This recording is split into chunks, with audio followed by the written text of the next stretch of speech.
Havendo número legal, invocando a Deus pela grandeza da pátria e a paz entre os homens, dou por aberta a sessão. Convido o nobre vereador Eliseu Kessler para proceder à leitura da ata da sessão anterior. Ata da 53ª sessão ordinária em 22 de junho de 2016. Presidência dos senhores vereadores Jorge Felipe, presidente, e professor Rogério Rocal, a convite.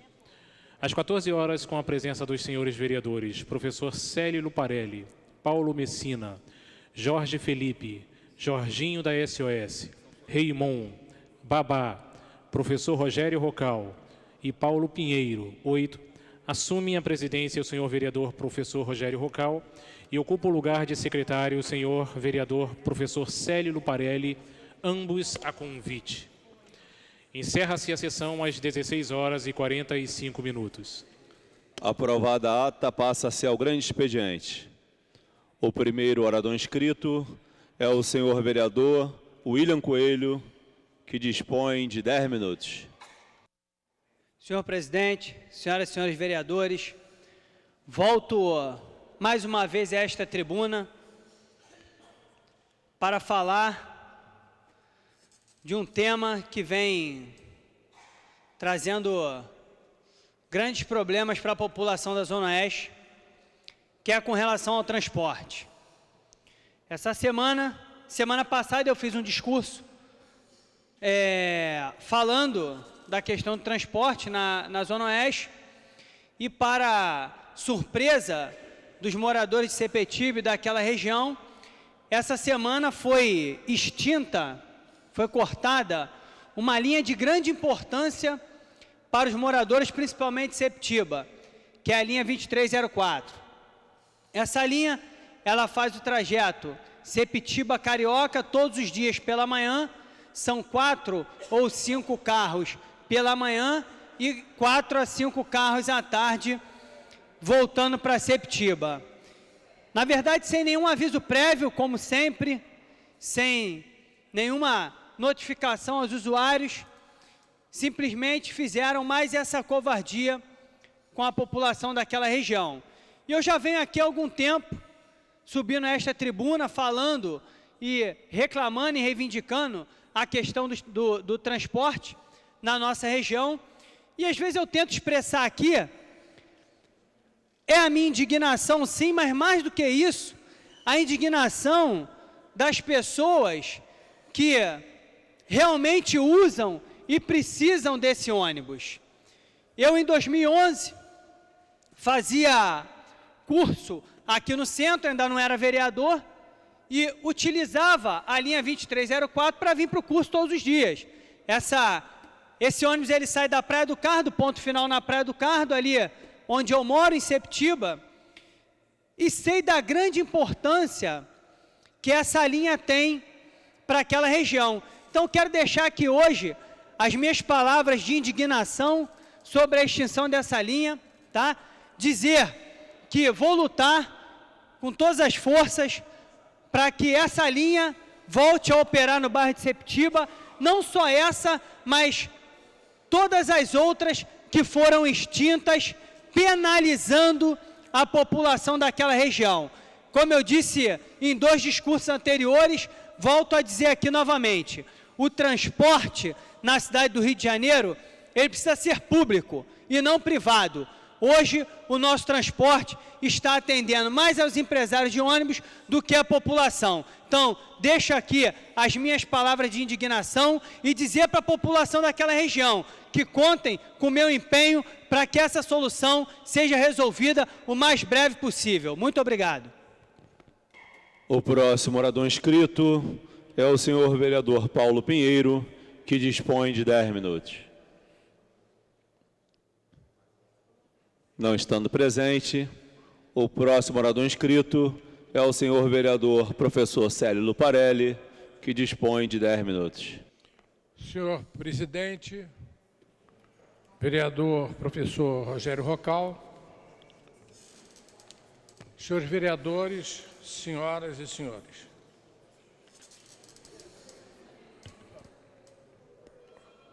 O noticiário de ontem e de hoje dar conta de uma questão séria que aflige problema constitucional e problema legal. Eu vou ler um trecho e depois fazer o meu comentário. 22/6/2016, portanto, essa semana. Mãe não consegue levar filho cadeirante no ônibus e pode perder tratamento. Após esperar 2 horas em um ponto de ônibus na Avenida Brasil, na altura de Paciência, na Zona Oeste, Fabiana Libertoldo, de 36 anos, tem que contar com a ajuda de outros passageiros para levar o filho cadeirante de 7 ao tratamento. Como os elevadores para deficientes não funcionam na maioria dos coletivos, eu vou repetir.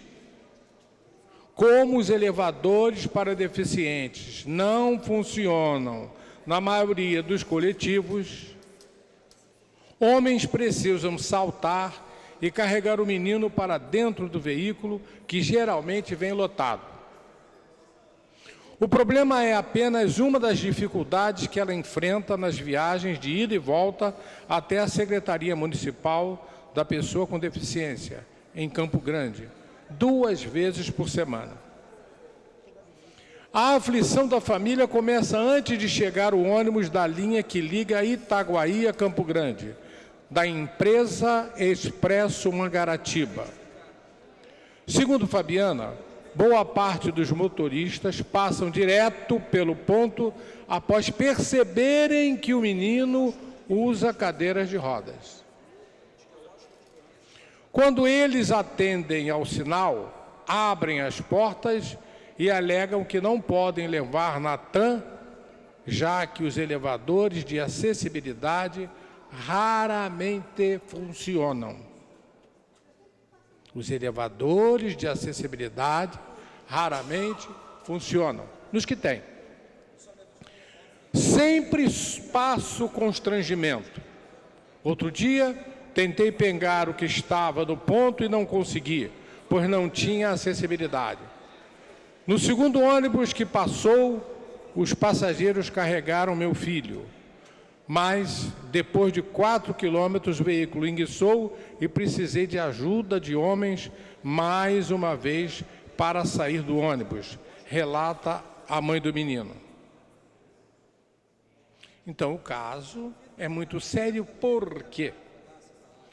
A Constituição brasileira, em seu artigo 227, parágrafo 2º, assegura: a lei disporá sobre normas de construção dos logradouros e dos edifícios de uso público e de fabricação de veículos de transporte coletivo, a fim de garantir acesso adequado às pessoas portadoras de deficiência.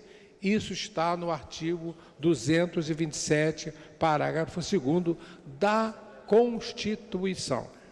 Não vem sendo cumprido.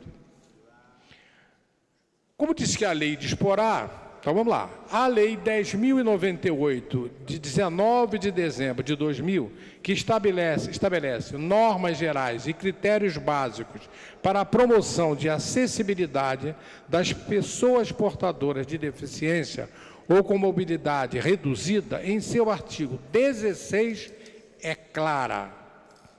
Os veículos de transporte coletivo deverão cumprir os requisitos de acessibilidade estabelecidos nas normas técnicas específicas. Dentre as normas técnicas para acessibilidade nos transportes coletivos, nós temos: cada meio de transporte possui suas necessidades de adaptação. Nos meios de transporte rodoviários, por exemplo, é obrigatório que haja assentos reservados para deficientes e para seus acompanhantes. Além disso, elevadores ou rampas auxiliam o transporte de deficientes físicos que utilizem cadeiras de rodas no momento de embarque e desembarque. De acordo com a Lei Federal número 8.899, é concedido passe livre às pessoas portadoras de deficiência comprovadamente carentes no sistema de transporte coletivo interestadual. Então, seja do ponto de vista constitucional, seja do ponto de vista legal, seja do ponto de vista das normas técnicas, o que está acontecendo é que as empresas não estão cumprindo e ninguém está cuidando de fiscalizar. E aí, quando um vereador vai fiscalizar, aparece o TRE, que diz que o vereador não pode fiscalizar. É uma coisa de louco, é um país de loucos. Senhor presidente, ainda usando meu tempo, vale a pena ressaltar que ontem eu assisti, dois aspectos que eu assisti ontem na programação televisiva, no noticiário. Primeiro, o depoimento do secretário de Segurança, senhor Beltrame, que está aí, se não me engano, há 10 anos no comando da questão de segurança pública. Ontem falei sobre isso. Falei que as escolas públicas, principalmente, estão à mercê dos bandidos. Quando eu falo bandidos, eu gosto de sempre lembrar que eu não estou falando de ações reivindicatórias, democráticas, de estudantes que estão questionando o problema do ensino estadual. Estou falando de delinquentes que não tem nada a ver com a escola e que penetram lá para furtar, para intimidar, para fazer diversos delitos. Pois bem, escolas invadidas ao sabor dos bandidos. Hospitais ao sabor dos bandidos. O caso simbólico lá do Souza Aguiar. Se não me engano, ontem foi Alexandre Fleming. As nossas residências, as vias públicas. Pois bem, mas a gente não entende por quê, né? 10 anos, e o senhor Beltrame está aí. Mas o que mais me chamou a atenção ontem é que ele foi pedir desculpas à população na programação televisiva, na entrevista que deu, pediu desculpas dizendo o seguinte: ele foi enganado, ele deu uma entrevista, mas o que ele falou não era verdade, ele foi enganado. Isso não exime a sua culpa, nem tem que pedir desculpa. Nós estamos cansados de autoridades públicas, especialmente do Executivo, de cometerem erros crassos e depois chegar com a cara de pau e pedir desculpas. Não só resolve, porque o dano está feito, irreparável. Teve vítima fatal. Mas o pior é que ele está há 10 anos nesses governos, que na minha opinião é um governo só, e diz que foi enganado. Se ele foi enganado, é porque ele escolheu o assessor que o engana. Culpa na escolha. Isso também é visto na legislação. A pessoa é responsável pela escolha. Então, foi uma declaração muito triste de uma pessoa que já está há mais de 10 anos na mesma pasta. A seguir, eu queria, para encerrar, falar que também fiquei muito triste com o governador que está substituindo o titular. O senhor Pezão é titular, o senhor Dornelles, vice-governador, está substituindo. Ontem, ele estava dentro de um automóvel, chegaram alguns repórteres para lhe perguntar sobre a questão que é séria. Veja bem, ele decreta o estádio de emergência. Vamos chamar assim. Não queira um estado de emergência, é uma situação especial. Baseado em quê? Na questão financeira. Esse é o problema. Calamidade por questão financeira. Para mim, passa a ser uma emergência, esse estado de calamidade. Pega do governo federal bilhões. E o entrevistador, seguindo o princípio da transparência, vai lhe perguntar: senhor governador, o senhor vai aplicar isso onde? Aí ele vira para o motorista, nem olha para o entrevistador. Vambora. Senhor governador, e eles insistem, o motorista parece que estava jogando contra ele e custou a acelerar o carro. E aí o entrevistador, os dois, não eram só não, vários. E aí, governador, mas vai aplicar onde? Vambora. ele precisa saber que ele tem que dar conta, prestar conta. Se ele criou um estado de emergência, que é de calamidade, e é na situação dele, e recebe uma benesse, teve prioridade, não houve isonomia para os estados. Tá bom, tem aqui uma situação toda especial. Todos os governadores parecem que aceitaram. Já vou encerrar. Se ele recebe isso, ele tem que dar à população que vai pagar esta conta, mais adiante, todas as explicações para onde ele vai aplicar isso aí. Ué. Não, ele simplesmente acelera, vamos embora. Eu acho que isso não cabe a alguém que tem obrigação de seguir o princípio da transparência. Muito obrigado, senhor presidente. O próximo orador inscrito é o senhor vereador Babá, que dispõe de 10 minutos. Boa tarde, companheiros e companheiras que nos veem na TV Câmara. O chargista Chico é perfeitíssimo em seus desenhos e suas charges. E essa aqui é mais uma delas, aonde o bandido Eduardo Cunha, né, está sendo aqui com o porrete do STF em cima dele, mais uma vez acusando justamente pelo roubo do dinheiro público.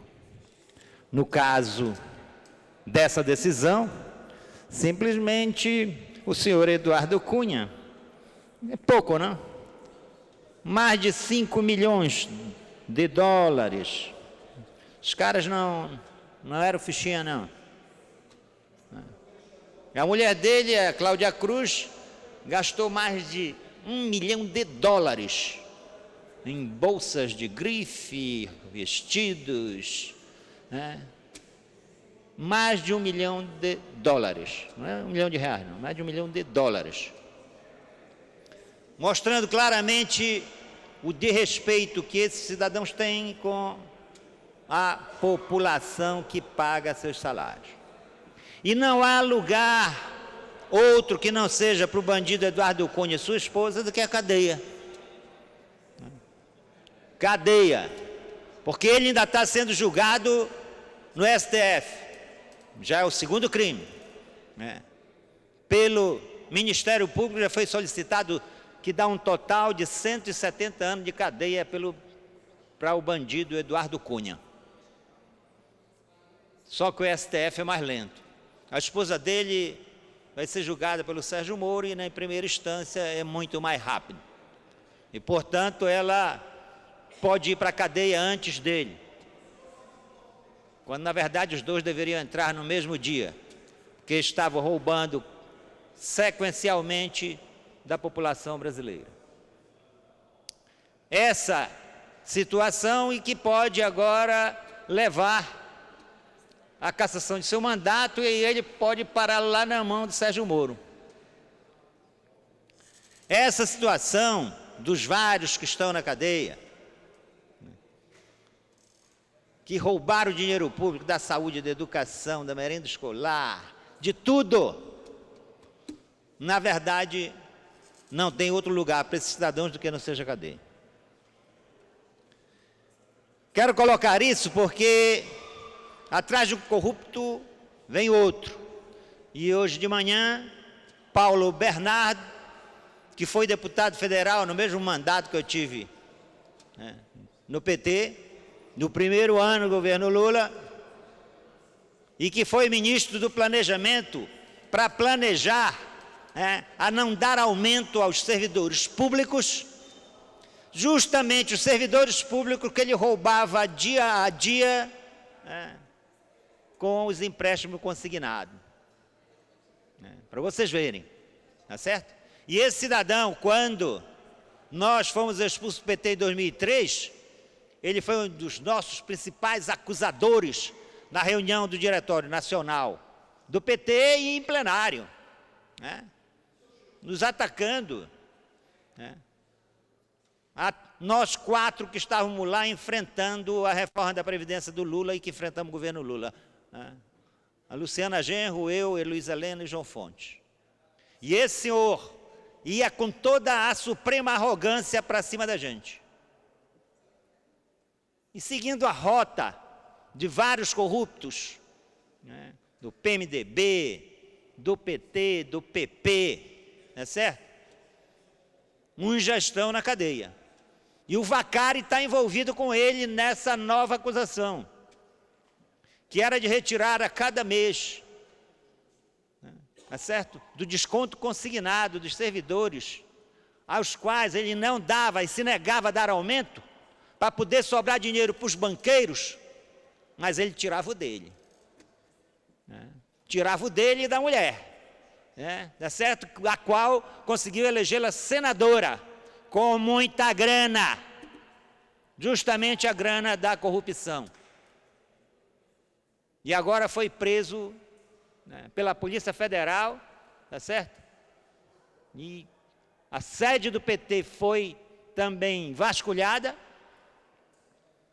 e o apartamento da Gleisi Hoffmann, e do qual eles moravam em São Paulo. Mostrando claramente qual o papel que cumprem esses senhores para poder, na verdade, se manterem no poder. Tanto a Dilma como o Temer, é tudo farinha do mesmo saco. Que pegam o poder público para poder sobrar dinheiro, fazer superávit primário, para pagar juros abusivos aos banqueiros. Isso eles sabem fazer muito bem. E roubar o dinheiro público também. Agora, para os trabalhadores, não tem. Da mesma forma que Paulo Bernardo fazia com os servidores federais, aqui o Múmia, segundo as vozes de coronéis da PM, que foram gravadas, o Múmia, dá certo? Corta o salário dos servidores públicos como um todo, e o Estado do Rio de Janeiro dá 138 bilhões de reais de isenção fiscal para empresas como a Itaipava, que é da empresa Petrópolis, que está envolvida em uma série de escândalos do roubo do dinheiro público desse Estado. E essa situação mostra claramente a greve dos professores, a luta dos servidores, e que os servidores públicos federais também têm que se alertar que não há outra saída para enfrentar esses senhores, né, do que a luta. Fazer e seguir exemplo dos professores da rede estadual, que estão há 3 meses. Aí, o Múmia, como diz um coronel da PM, o governador do estado, tá certo? Agora, além de não pagar os servidores, qual é a jogada? É vender a SEDAI. Esse patrimônio enorme desse Estado, entregar na mão de empresas, em geral multinacional, é porque eles vendem as empresas assim, como foi o metrô, para entregar na mão de uma empresa multinacional para dirigir uma mina de ouro que é a SEDAI. E de outro lado, o medo dos coronéis da PM, que parte deles participaram da ocupação do Palácio do Governo lá atrás, se lembram? Tá certo? Fizeram ameaças ao governo que iriam parar a Olimpíada, corretamente no nosso modo de entender. Porque essas Olimpíadas não deveriam acontecer. Porque o dinheiro, os 40 bilhões que está sendo gasto numa Olimpíada, falta para a saúde, falta para a educação, falta para a criançada nas escolas, falta para o salário dos professores. E aí gastam, tanto o governo federal, estadual como o municipal. Aí tem grana, é certo? Mas para os trabalhadores não tem. E a saída para nós trabalhadores é fazer uma greve geral nesse país. Seguir o exemplo dos trabalhadores franceses.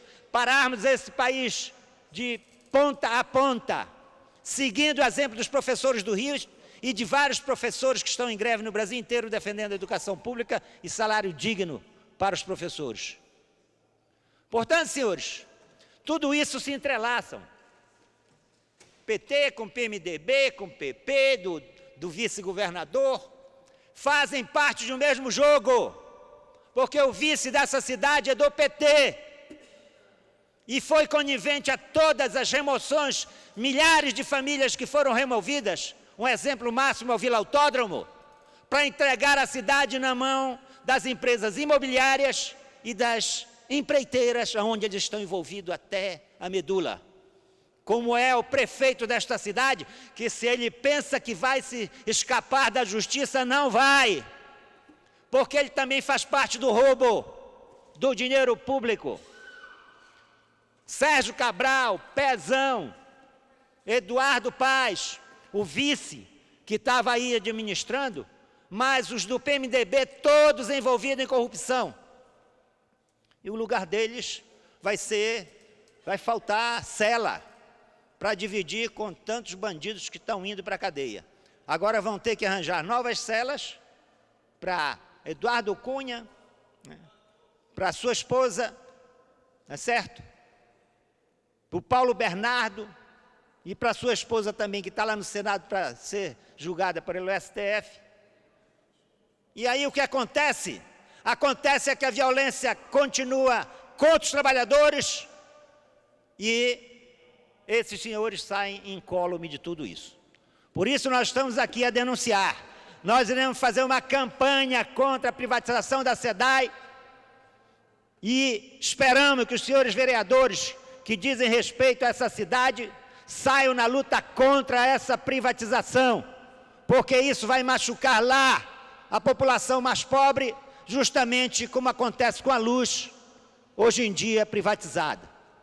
E é isso que esses caras querem fazer, entregar o Estado, como fazem, né, na mão das empreiteiras, na mão das empresas como a cervejaria Itaipava, tá certo?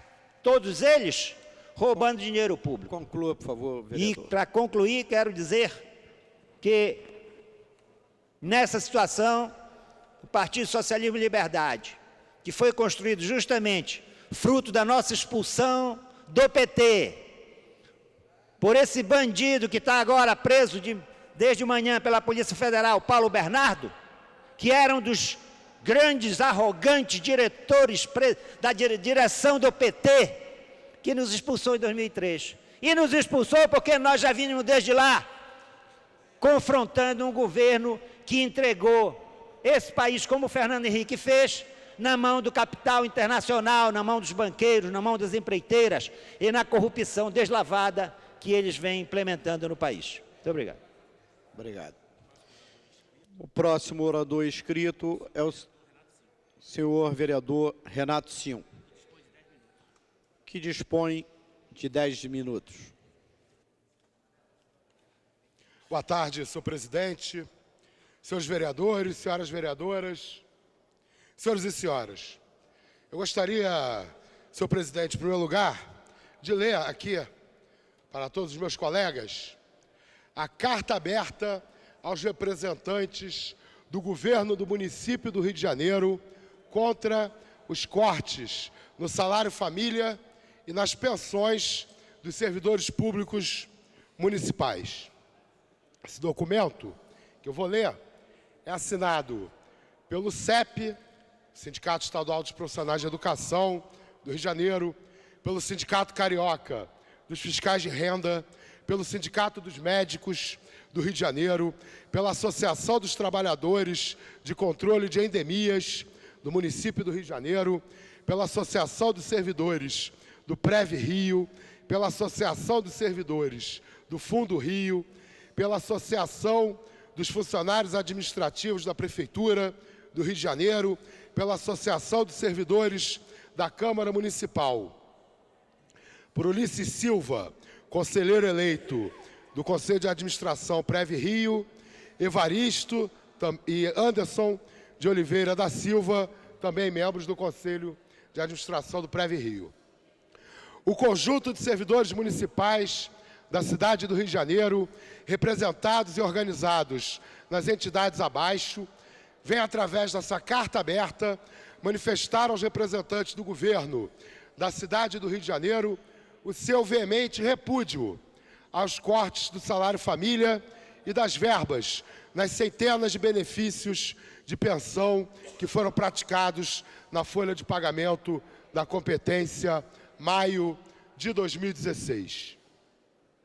Os ganhos acima citados representam patrimônios da história de luta dos trabalhadores no mundo e estão perfeitamente consolidados nas leis que regem os direitos e vantagens dos servidores dessa municipalidade. Artigo 137 da Lei 94 de 1979. Salário família é o auxílio pecuniário especial concedido pelo município ao funcionário como contribuição ao custeio das despesas de manutenção de sua família. Artigo 1º da Lei 3.267 de 2001. Qualquer que seja a causa mortis, a pensão devida em razão do falecimento de servidor municipal vinculado ao Preve-Rio corresponderá à totalidade da remuneração ou proventos recebidos pelo servidor. Os cortes praticados na folha de pagamento pelo atual governo, sem aviso prévio e sem a publicação de respectivo ato administrativo que o justificasse, é uma arbitrariedade que atenta contra a natureza alimentar dos ganhos, a estabilidade financeira das famílias e constitui grave violação ao Estado democrático de direito no que tange aos direitos do trabalhador e o bem do serviço público desta cidade. Nós, que fiscalizamos as atividades econômicas de natureza privada, garantimos o funcionamento da estrutura administrativa dessa prefeitura, formamos educacionalmente as novas gerações de crianças e adolescentes, garantimos o atendimento de saúde, protegemos a população da dengue, zika e chikungunya, realizamos os pagamentos de benefícios previdenciários e assistenciais aos servidores. Estamos organizados para combater, dentro das regras da Constituição da República e do direito, esta e todas as demais medidas que afrontem a dignidade do servidor público e seus familiares, e, por decorrência, intensificam a precarização do serviço prestado à população da cidade do Rio de Janeiro. Neste sentido, reivindicamos o pronto restabelecimento dos direitos ora mencionados, sem prejuízos de demais ganhos. Pedimos ainda uma audiência com o excelentíssimo senhor Eduardo Paes, prefeito da cidade do Rio de Janeiro, para conhecimento das razões que ensejaram os cortes. Então, essa carta, assinada pelas entidades representativas dos servidores municipais, é importante que o prefeito Eduardo Paes tome conhecimento do conteúdo da carta e que aceite a reivindicação dos servidores de fazer uma audiência, para combinar o restabelecimento do pagamento dos direitos de servidores, de aposentados e de pensionistas. Eu queria chamar a atenção que alguns cortes de pensão chegaram a 90% do valor da pensão, desestruturando totalmente a vida de quem dependia desse rendimento. E a maioria dos pensionistas sofreu um corte superior a 50% de suas pensões. Todos os cortes, como foi anunciado na carta, foram feitos sem aviso prévio, com o servidor tomando ciência apenas no momento do pagamento, sem nenhuma condição de planejar. E o ato foi cometido sem que houvesse um ato administrativo que o justificasse. Então, pedimos ao prefeito Eduardo Paes que receba os profissionais do município e reconsidere. Não faça como os governo do Estado do Rio de Janeiro, que agora tenta responsabilizar os aposentados e os pensionistas pela crise do Estado do Rio de Janeiro. Parece que esquecem que gastaram dinheiro fora de controle, acreditando que o preço do petróleo nunca ia cair, esquecem que deram bilhões de reais em isenções fiscais na renúncia fiscal do Estado do Rio de Janeiro, né, foi de mais de 150 bilhões de reais em 5 anos. Né? Então, não vamos colocar a culpa nos servidores e nos aposentados, e muito menos tentar achar soluções cortando direitos dos trabalhadores e das trabalhadoras. Senhor presidente, um outro assunto, né, que não deixa de ter a ver com o primeiro, eu gostaria de ler aqui um documento que eu achei muito esclarecedor, que é uma nota do PAX, que é uma entidade chamada Projetos Alternativos para o Cone Sul, né, sobre o decreto estadual de calamidade pública. Dinheiro para a Olimpíada, calamidade para a população. Na última sexta-feira, dia 17, a população do Rio foi surpreendida com o decreto de calamidade pública no âmbito da administração financeira estadual. A medida gerou surpresas, não só por sua possível ilegalidade, já que o estado de calamidade é usual em situações imprevisíveis decorrentes de desastres naturais, mas também pelo uso dos compromissos assumidos com os Jogos Olímpicos como motivação pelo governador em exercício, Francisco Dornelles. Francisco Dornelles confirmou à imprensa que a ajuda da União não terá como prioridade o pagamento de servidores. Desde o ano passado, a população do estado do Rio de Janeiro vem sentindo fortemente os efeitos da crise e do ajuste fiscal em vários aspectos. Salários atrasados e parcelados, fechamento de emergências por falta de materiais básicos e colapso da Universidade do Estado do Rio de Janeiro, cuja existência segue ameaçada devido à falta de verbas. Em 2016, mais medidas de austeridade atingiram as áreas sociais, com a suspensão do Renda Melhor, Programa de Assistência Financeira às Famílias Mais Pobres, complementar ao Bolsa Família. Os restaurantes populares também estão sem repasses desde o ano passado, ameaçando fechar as portas. Com o decreto publicado no Diário Oficial do último dia 17, o governo estadual abre mão de cumprir suas obrigações em nome dos Jogos Olímpicos. As implicações reais da medida ainda não estão explícitas e serão regulamentadas por atos normativos. Mas medidas como esta, em geral, permitem ao Executivo passar por cima do Legislativo, contratar empréstimos sem autorização do Legislativo, demitir funcionários públicos em período de experiência e contratar empresas sem licitação. A menção no decreto da racionalização de todos os serviços públicos essenciais com vistas à realização dos Jogos Olímpicos e Paralímpicos Rio 2016 abre margem para o não pagamento de funcionários como professores, médicos e policiais, para o desmonte desses serviços na prática, tudo em nome de honrar seus compromissos para a realização da Rio 2016. Senhor presidente, meu tempo já esgotou. Eu gostaria que fosse considerado como lida a nota para ser incluído no Diário Oficial. Obrigado.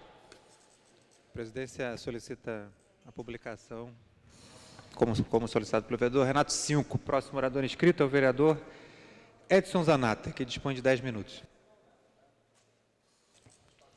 Nobre vereador Paulo Messina, que ora preside essa sessão, senhores vereadores presentes, senhoras e senhores.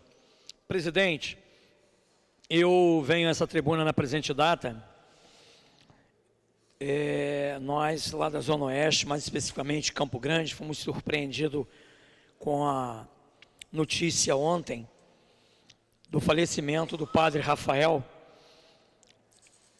este padre que adotou Campo Grande como seu lar, oriundo da Espanha, e há 40 anos vinha se dedicando ao sacerdócio em nossa região. Essa carreira eclesiástica que exerceu com dignidade e com ilibado caráter, nobre e venerável, de um devotamento, de ensinamento, do louvor a Deus. O Padre Rafael, senhor presidente, nós tivemos hoje, às 7 horas da manhã, a missa de corpo presente, com a presença do arcebispo cardeal do Rio de Janeiro, Dom Oranir, que se fazia acompanhado de 2 bispos da cidade do Rio de Janeiro e aproximadamente 28 padres daquela região, onde na igreja de São José, em Vila Ieda, na estrada do Campinho, centenas de pessoas de todas aquelas igrejas limítrofes se faziam presente a esse ato. Então eu não poderia deixar de estar fazendo essa menção, essa homenagem póstuma ao Padre Rafael. Quando, muito antes do poder público implantar creches, hoje batizadas de EDES, Espaço de Desenvolvimento Infantil, o Padre Rafael, não só nos seus ensinamentos na PUC, na Pontifícia Universidade Católica, mas também na sua palavra, levada aos fiéis, foram criando igrejas naquela região. Algumas igrejas hoje existentes, no Conjunto Campinho, em Cosmo, em Uaíba, foi o Padre Rafael, nesse lapso temporal de 40 anos, que foi gradativamente implantando esses templos naquela nossa região.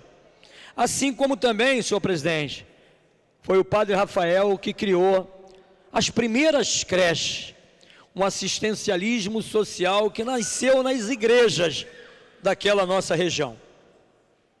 Depois veio o convênio das chamadas creches conveniadas, onde ele incorporou o seu trabalho com a ajuda do poder público, mas que em alguns momentos foram difíceis para ele, ao ponto de que haviam inadimplências no repasse, havia um atraso, o quantitativo de dependentes da creche dele eram muitas, e ele nunca fechou a porta, as instalações dentro da sua igreja para atender as crianças.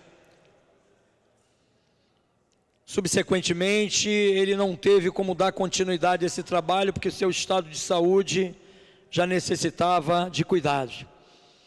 Foi quando até ações na justiça foram interpostas contra ele, por parte de pessoas insatisfeitas por não receber o repasse que era passado pelo poder público. Isso agravou o seu estado de saúde.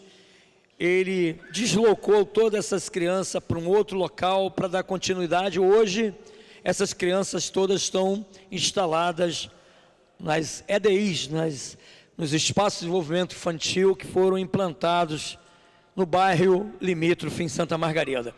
Então, senhor presidente, pela passagem memorável do Padre Rafael na comunidade onde eu resido, ter sido ele responsável por tanto trabalho, ligado à questão do seu sacerdócio, eu, para encerrar, senhor presidente, solicitaria a Vossa Excelência 1 minuto de silêncio pela passagem do Padre Rafael pela nossa região da Zona Oeste.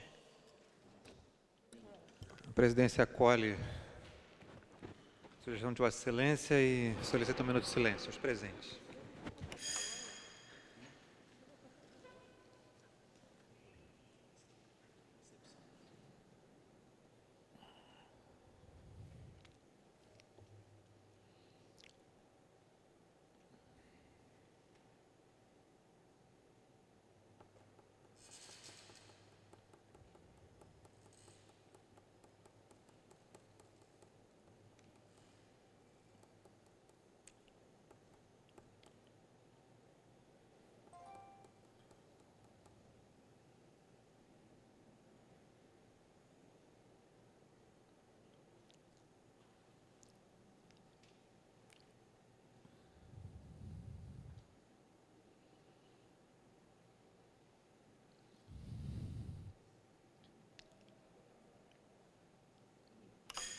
Muito obrigado, senhor presidente. Quero agradecer a manifestação solene de todos que a esse plenário se fizeram presente. Muito obrigado.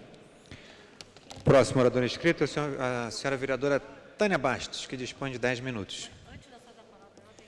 Perdão, vereadora, por força de regimento, tenho que ler o requerimento do vereador, do conhecimento do plenário, requerimento de autoria do vereador César Maia, requerimento de diretora na forma regimental, a inclusão na ordem do dia semanal em regime de urgência do PL 1722 de 2016, que inclui na lei número 5919 de 2015, a cidade de Assunção, capital do Paraguai, como cidade irmã da cidade do Rio de Janeiro. Com a palavra, Vossa Excelência. Muito obrigada, senhor presidente. Quero aqui cumprimentar os nobres vereadores e vereadoras desta casa, funcionários. Senhor presidente, nós estamos hoje comemorando mais um ano que esta casa aqui aprovou o projeto de lei número 1304 de 2015, enviado pelo Executivo, criando então o Conselho dos Direitos da Mulher na cidade do Rio de Janeiro, o CODIM. O projeto foi aprovado por esta casa por unanimidade, em primeira e segunda discussão, e representando para a gente um grande marco histórico. Eu digo a gente porque nós, mulheres cariocas, demoramos muito para termos o Conselho Municipal dos Direitos da Mulher. E só em 2015 é que nós conseguimos a aprovação desta lei. A luta foi e continua sendo dura. Estamos vivendo tempos difíceis na questão de direitos humanos. É inadmissível que em pleno século XXI ainda vivenciamos histórias de abuso sexual, agressões verbais, físicas e morais. Uma pena que nos últimos meses estamos vivendo um retrocesso na política de equidade de gênero. Eu participei em março deste ano, da 4ª Conferência Nacional de Política para as Mulheres em Brasília, e representando aqui o Poder Legislativo, e a nossa proposta lá nessa conferência foi em discutir estratégias de fortalecimento de políticas e democratização da participação das mulheres em todas as esferas dos poderes. Lá nós conseguimos discutir todas essas propostas, mas para que tudo isso aconteça, nós necessitamos fortalecer os conselhos de direitos das mulheres, estruturar de forma eficaz o sistema político e as organizações sociais com representações fortes e atuantes.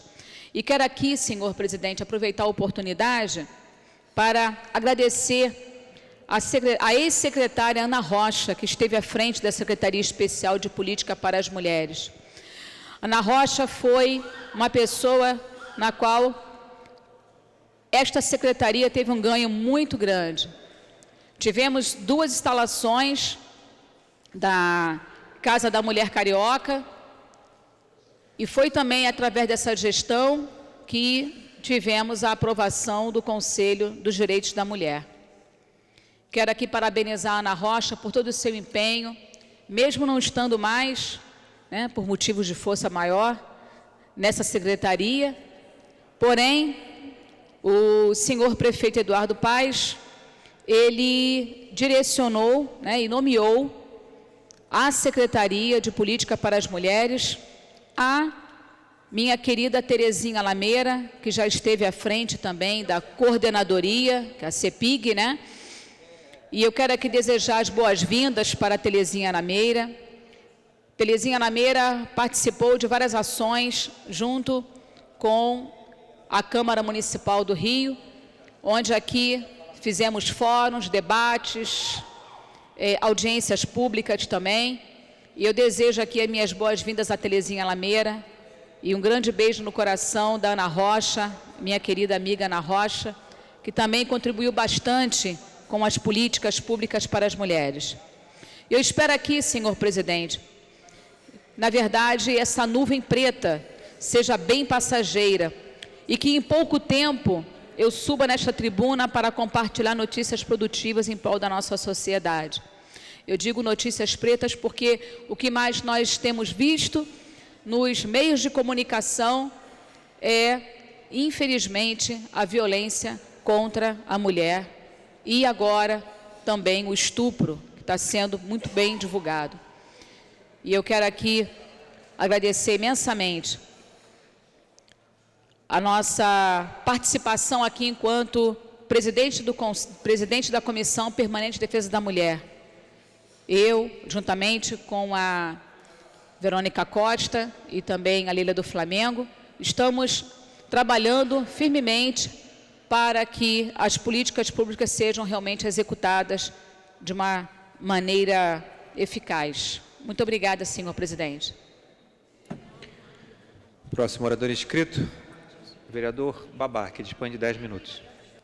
Companheiros e companheiras, o que nós queremos abordar agora nessa fala é justamente o empréstimo que o governo federal está fazendo ao governo do Estado do Rio. Para que esse dinheiro será utilizado? Na verdade, isso é uma contrapartida já exigida, né, pelo ministro da Fazenda, o senhor Henrique Meirelles, que o mesmo que foi presidente do Banco Central no governo Lula, que começou, na verdade, deu continuidade à entrega do capital que ainda restava desse país, que foi privatizado pelo Fernando Henrique, e que deu continuidade no governo Lula sob outro nome, de concessões, na verdade, do governo da Dilma também, né? O que acontece é que o Henrique Meirelles exige o quê? A privatização da SEDAI. Ora, vejam. Né? Empresa esta avaliada em 4 bilhões e que tem 2 bilhões de passivos trabalhistas. E o empréstimo que o governo federal está fazendo agora, além de dar 6 meses de moratória, né, do pagamento de uma dívida do Rio de Janeiro, vejam bem, que é de 67 bilhões de reais. Né? A metade das isenções que eles deram, praticamente a metade, não é certo? Né? Das isenções que eles deram dos 138 bilhões. A dívida global do Rio de Janeiro é de 67 bilhões. A privatização da SEDAI iria dar uns 4 bilhões e com 2 bilhões de passivo trabalhista ficaria 2 bilhões. Não chegaria nem aos 2 bilhões e 900 milhões que o governo agora está emprestando. Emprestando para quê? Para dar aumento aqui aos professores que estão em greve? Não. É justamente esse dinheiro para garantir o quê? A segurança da Olimpíada e uma pequena parte para continuar gastando no metrô para chegar lá próximo do parque, onde acontecerão as Olimpíadas. Não é certo? O restante é para a segurança pública. Porque eles sabem, e como muitos falam, inclusive quem mandou recado para o governador, para o Múmia,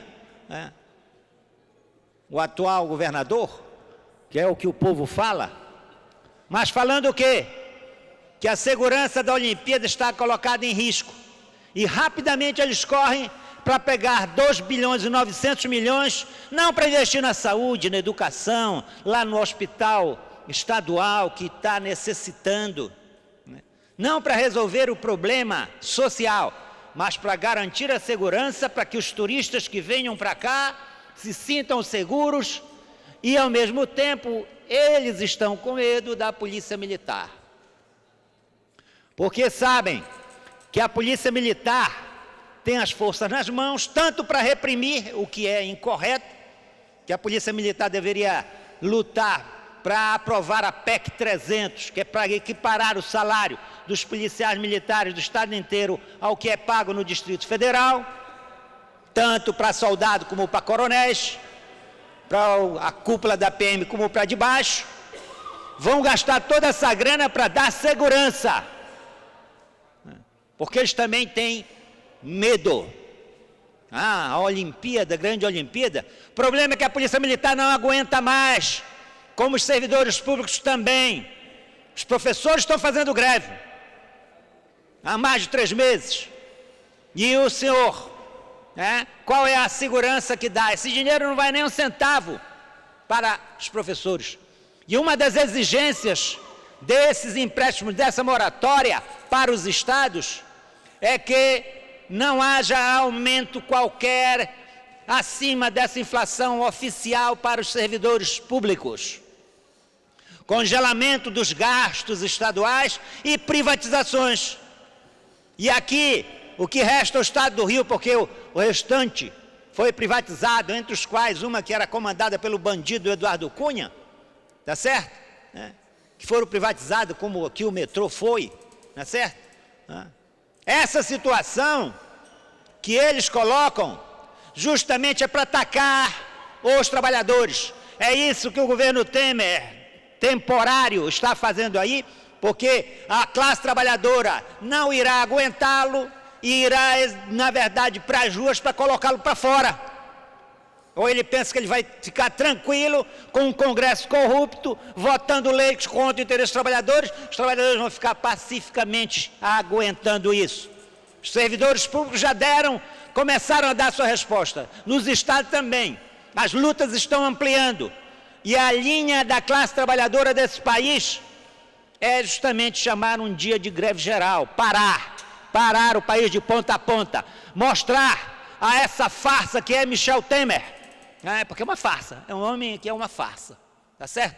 Nunca soube que foi uma luta, sempre esteve aos lados da lei para aplicar leis como advogado, como ir para serviço da Dilma em 2010 e 2014, quando ele não tem um centavo de votos.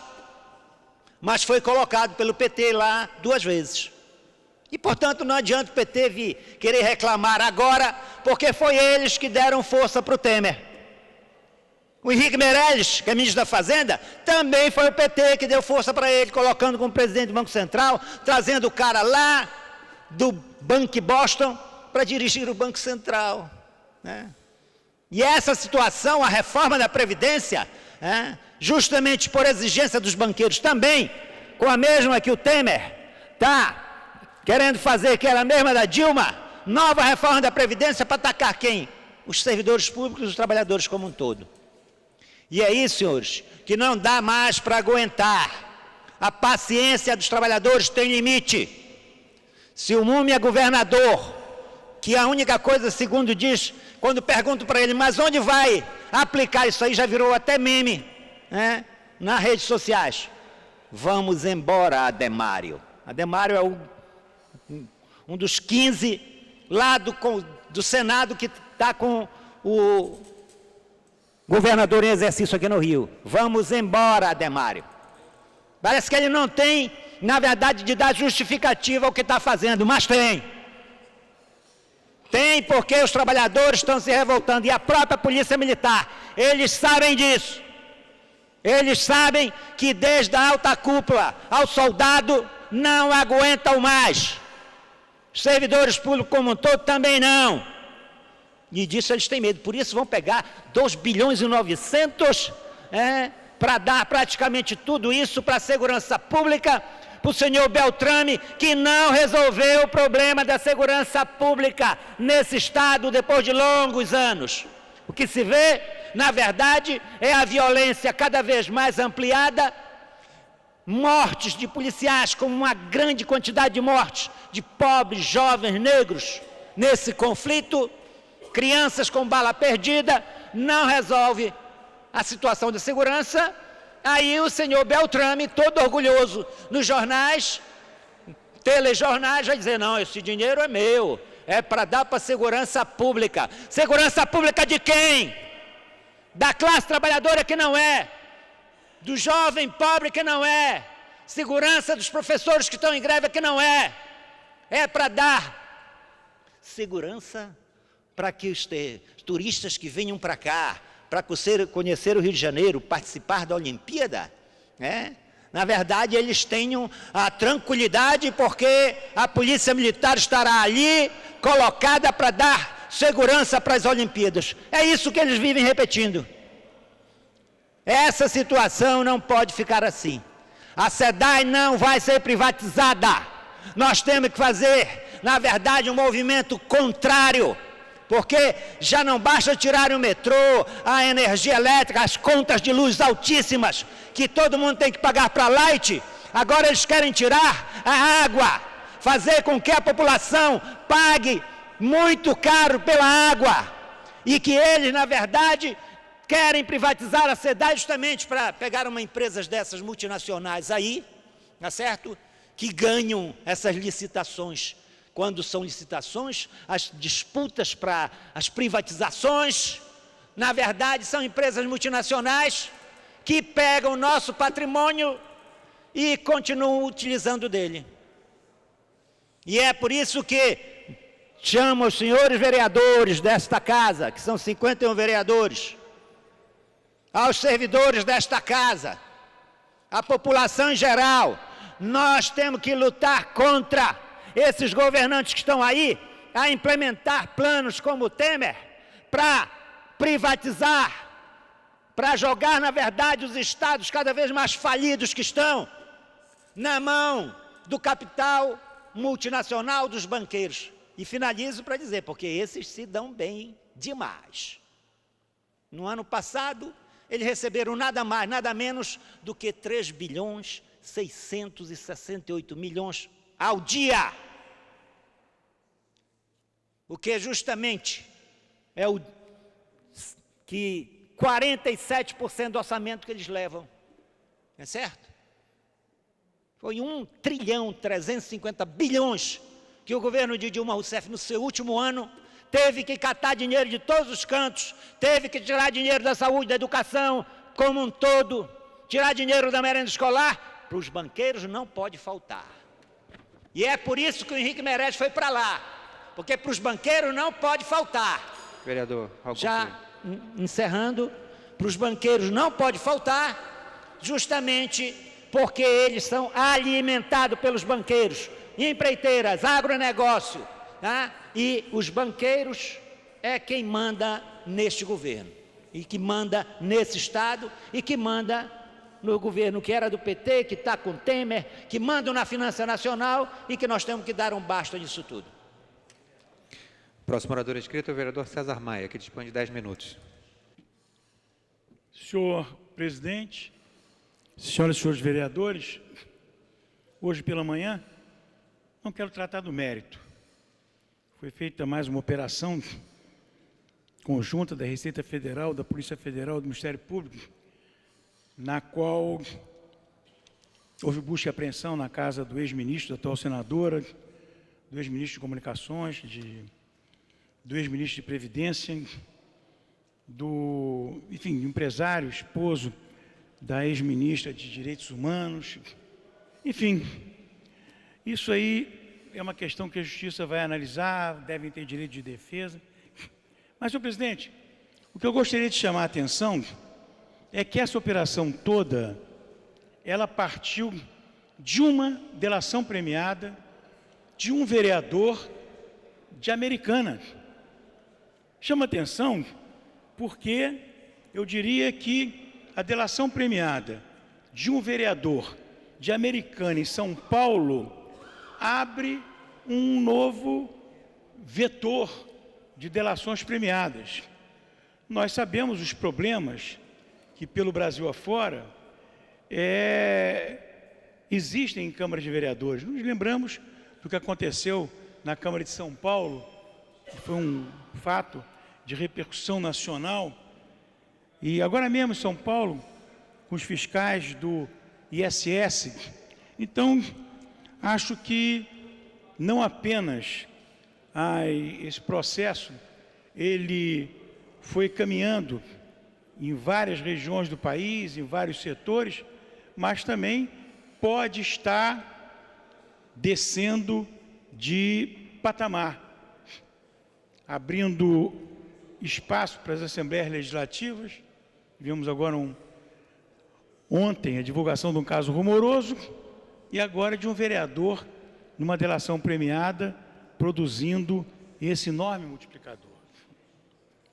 Presidente, hoje, nesse momento, está ocorrendo o plebiscito, um plebiscito de uma enorme, gigantesca importância internacional, aonde o povo do Reino Unido vai decidir se quer permanecer na União Europeia ou se quer se separar.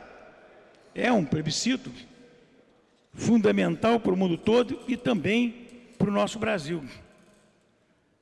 Achei interessante que entre os jovens, que em geral têm uma posição mais crítica, os jovens querem continuar na União Europeia.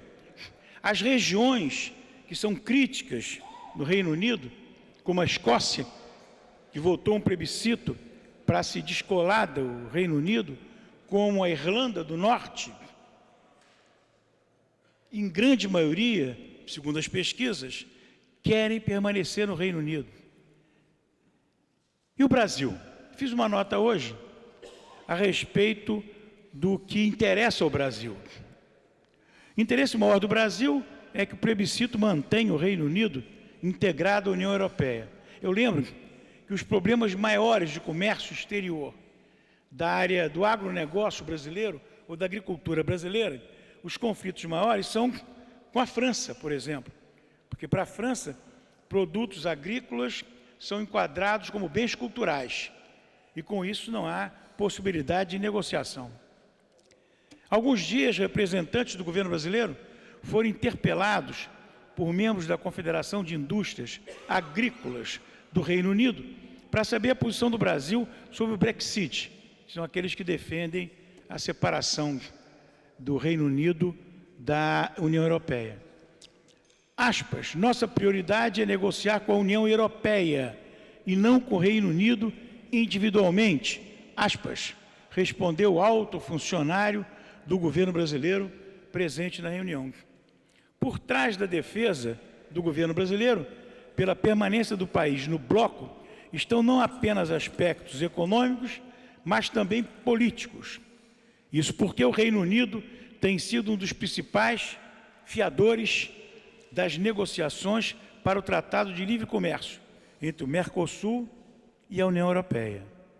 Encabeçado pelo Brasil, o acordo sofre resistência de países como a França, temerosos de que produtos agrícolas sul-americanos possam enfraquecer a agricultura local. Por outro lado, apesar de subsidiada, a agricultura não é o forte da economia do Reino Unido. O setor responde por menos de 1% do PIB britânico, mais interessado nas perspectivas de negócio que se abririam com a ampliação do fluxo comercial, especialmente para os setores de indústria e de serviços. O Mercosul negocia há cerca de 16 anos com a União Europeia um acordo para ampliar o intercâmbio comercial entre os dois blocos. O objetivo é que o tratado envolva não só questões de barreiras tarifárias, mas também convergência e padronização de regras que facilitem a integração. Em maio desse ano, pela primeira vez desde 2004, União Europeia e Mercosul trocaram ofertas tarifárias para negociar um acordo de livre comércio, do qual foram excluídos, aspas, produtos sensíveis, como carne bovina e etanol, para o bloco europeu, em grande parte por pressão da França, maior potência agrícola europeia, e também de outros países. Mesmo assim, entidades agrícolas europeias criticaram o avanço das negociações. Segundo estudos citados por elas, a União Europeia poderia perder até 7 bilhões de euros se firmar o tratado com o Mercosul, aspas, que já é um grande exportador de matérias-primas agrícolas, fecha aspas. A União Europeia e o Mercosul vão, aspas, analisar ofertas e voltarão a se reunir em breve, antes das férias do verão europeu, inverno do Brasil, segundo Itamaraty. Mas não é só essa razão que explica a preferência do Brasil em negociar com a União Europeia. Se somados todos os seus Estados-membros, o bloco europeu é hoje o principal parceiro comercial do Brasil, com trocas anuais da ordem de 70,6 bilhões de dólares. De fato, é muito mais vantajoso para o exportador brasileiro negociar com um bloco do que com um país individualmente. Estamos falando de um mercado de 500 milhões de pessoas contra o mercado de 64 milhões, que é do Reino Unido. Na hipótese do Reino Unido deixar a União Europeia, seria necessário criar novas normas e se adaptar a elas. Isso leva tempo e custa dinheiro. Na outra ponta, o Reino Unido responde atualmente por apenas 1,5% das exportações brasileiras. Como 15º parceiro comercial do Brasil, está longe de ser economicamente desprezível, mas sua importância geopolítica dentro da União Europeia, é claro, é muito maior. Ademais, a saída do Reino Unido da União Europeia poderia provocar uma crise financeira na Europa, cujas implicações seriam, sem dúvida, sentidas no Brasil. Alto lá, senhor presidente. O Banco Central britânico, que é o Banco da Inglaterra, pediu que o sistema bancário e financeiro suspendesse suas operações na parte final do plebiscito que vai acontecer na noite de hoje, em Londres, para que as decisões não sejam tomadas de forma assodada, produzindo campo para os especuladores. Além disso, traria de volta o risco de instabilidade no continente. Tem mais algum orador inscrito, presidente? Tem, né? Logo após a Vossa Excelência tem. Como? Tem, logo após Vossa Excelência. Enfim, vou terminar de ler essa frase e dar se por inscreve lido novamente, correto. o resto para não prejudicar o orador seguinte. Além disso, traria de volta o risco de instabilidade no continente, aumentando tensões e aprofundando divisões. Essa estabilidade não é benéfica para o Brasil em termos de comércio.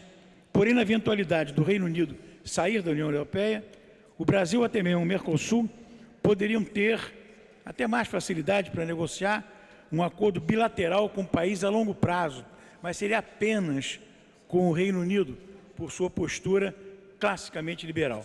Presidente, eu concluo aqui e peço que Vossa Excelência autorize dar por lido não apenas a primeira nota, como a segunda nota, a França e o plebiscito no Reino Unido. Obrigado, senhor presidente. A presidência solicita, portanto, a publicação do material. Vereador César Maia. Próximo orador inscrito é o senhor vereador Jefferson Moura, que dispõe de 10 minutos. Boa tarde, senhor presidente. Boa tarde, os vereadores, aos que acompanham mais essa sessão legislativa. Senhor presidente, eu vou aqui ocupar a tribuna para reiterar a minha indignação, a minha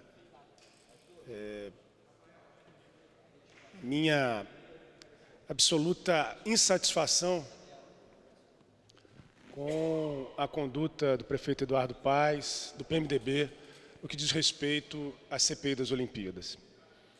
Veja, senhor presidente, há farto material de denúncia, os meios de comunicação, o Ministério Público, os órgãos de controle, os tribunais de contas, mesmo o órgão de controle vinculado ao Comitê Olímpico, apontam indícios, irregularidades, indicações de que a aplicação dos recursos públicos, dos mais de 40 bilhões de reais investidos na realização dos Jogos Olímpicos, entre recursos federais, estaduais, municipais e recursos privados, boa parte deles tem resultado em obras de péssima qualidade, tem resultado em aditamentos não justificados, compensando financeiramente ou a incompetência gerencial, ou a incompetência na realização das obras, ou compensando interesses não republicanos, interesses que a Operação Lava Jato tem sinalizado, são muitos os indícios, em especial dessa relação entre as empreiteiras, o PMDB e o prefeito Eduardo Paes, na cidade do Rio de Janeiro. Isso tem levado, a que o prefeito venha se posicionar, tenha se posicionado e venha se posicionando uma tentativa de desconstruir a ideia da investigação, da transparência. O prefeito tem manipulado números, o prefeito fez menções em relação à CPI das Olimpíadas, na Rádio CBN, em relação ao objeto a ser investigado, em que ele mentiu, senhor presidente. O prefeito Eduardo Paes mentiu publicamente em relação ao pedido de investigação da CPI das Olimpíadas. Isso, em qualquer país do mundo, com democracias mais consolidadas, levaria a que um parlamento se insurgisse e ele tivesse que responder diante desse parlamento. Iria impor uma ação coletiva para investigar, para discutir se estaria posto a possibilidade da improbidade administrativa ou não. O prefeito tem tentado ridicularizar a iniciativa da investigação.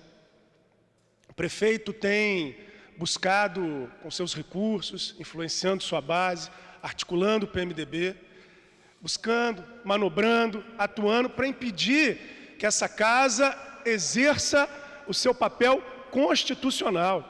Eu fui eleito vereador e tenho a obrigação de fiscalizar recursos públicos. Eu propus a CPI das Olimpíadas para investigar a relação na construção dos equipamentos olímpicos, na qualidade das obras, em como os recursos públicos estão sendo aplicados.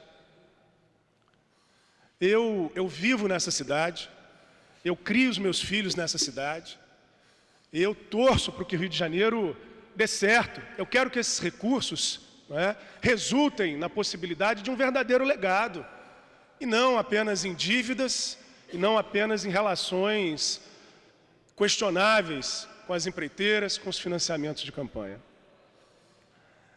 Nós estamos fazendo esse debate aqui nesse parlamento. Eu estou divulgando essa semana um chamado, um pedido de solidariedade.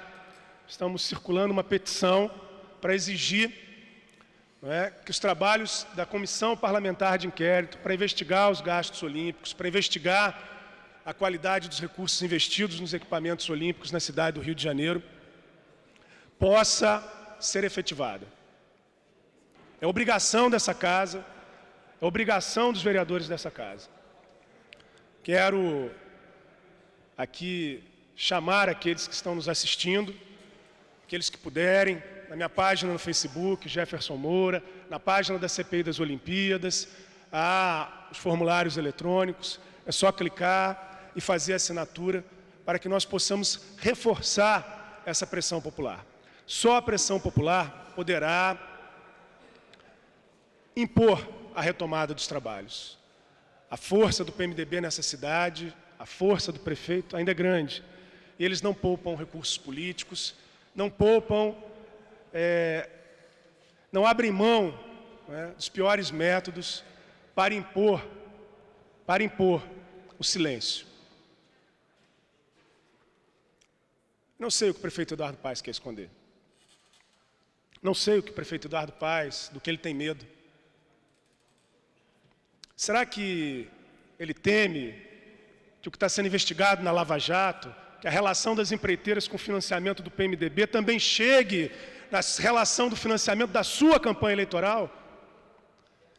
Será que ele teme que, se a CPI puder funcionar, investigar, ele tem que explicar como é que depois que ele virou prefeito, seu irmão virou banqueiro, sócio de banco na Suíça?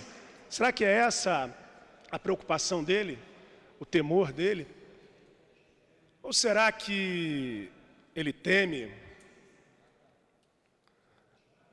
Será que ele teme ter que explicar suas relações com o Eduardo Cunha? É o Eduardo Cunha em Brasília e o Eduardo Paes no Rio de Janeiro. São parte da mesma turma. Só a participação popular poderá virar esse jogo. Só a pressão popular poderá virar esse jogo. Só a população do Rio de Janeiro poderá escolher se vai ganhar a cidade com a realização das obras, com um verdadeiro legado, se vai ganhar o Rio de Janeiro, se vai ganhar o povo do Rio de Janeiro garantindo transparência, lisura nos investimentos públicos, ou se vai ganhar, ou se vão ganhar os interesses das empreiteiras, ou se vão ganhar as gangues partidárias, ou se vai ganhar a impunidade, senhor presidente. Obrigado. Não havendo mais orador inscrito, a presidência franqueia a palavra. Não havendo quem se manifeste, a sessão fica suspensa até às 15h40. Está suspensa a sessão.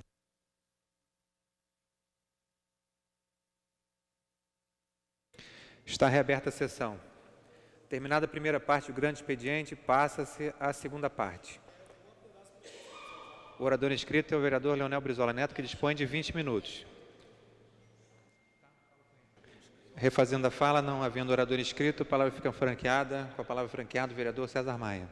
Senhor presidente, senhoras e senhores vereadores, primeiro eu vou concluir aqui a minha leitura.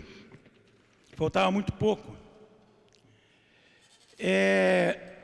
Além disso, traria de volta o risco de instabilidade no continente, aumentando tensões e aprofundando divisões. Essa estabilidade não é benéfica para o Brasil em termos de comércio. Porém, na eventualidade do Reino Unido sair da União Europeia, o Brasil, até mesmo o Mercosul, poderiam ter mais facilidade para negociar um acordo bilateral com o Reino Unido a longo prazo. Se o Reino Unido realmente optar por abandonar a União Europeia, talvez seja mais fácil para o Brasil, ou até mesmo o Mercosul, negociar um acordo bilateral. Um dos maiores problemas na negociação atual é a agricultura, que hoje já não tem presença forte na economia britânica. Sem dúvida, para o Brasil, é mais vantajoso negociar com a União Europeia, mas não parece ser difícil que um acordo bilateral com o Reino Unido seja firmado numa eventual saída. Os novos governos brasileiro e argentino já se mostraram inclinados a explorar novos mercados. E uma outra nota, senhor presidente, a França e o plebiscito no Reino Unido. O futuro da União Europeia é a verdadeira questão em jogo no referendo de quinta-feira sobre a permanência do Reino Unido na União Europeia. Advertiu hoje François Hollande. França veria uma saída do Reino Unido da UE como irreversível, afirmou Hollande, advertindo para o risco muito sério do Reino Unido perder acesso ao mercado único europeu. Aliás, da própria mobilidade dos britânicos e dos europeus. Sublinhou que no dia seguinte, a seguir ao referendo, independentemente do resultado, a França tenciona tomar iniciativas com o conjunto dos parceiros europeus, especialmente a Alemanha, país que anunciou vai visitar na próxima semana. François Hollande falava numa conferência de imprensa conjunta com o primeiro-ministro eslovaco, Robert Fico, cujo país assume a presidência rotativa da União Europeia a 1º de julho. É mais do que o futuro do Reino Unido que está em jogo. É o futuro da União Europeia. Fecha aspas. Insistiu. Aspas. A saída de um país que está na União Europeia, geográfica, política, historicamente, tem necessariamente consequências extremamente graves, fecha aspas, acrescentou. Hoje pela manhã, mais uma pesquisa mostrou uma vitória daqueles que não querem a separação na casa de quase 6 pontos, que é a diferença mais importante que se teve durante todo esse período. Senhor presidente, no dia 22, portanto, ontem, o economista Alexandre Schwarzman, que foi diretor do Banco Central, professor de universidades norte-americanas, escreveu um artigo na Folha de São Paulo, que eu resumi no ex-blog. Finanças públicas, o estado do Rio de Janeiro, comparado com os demais estados.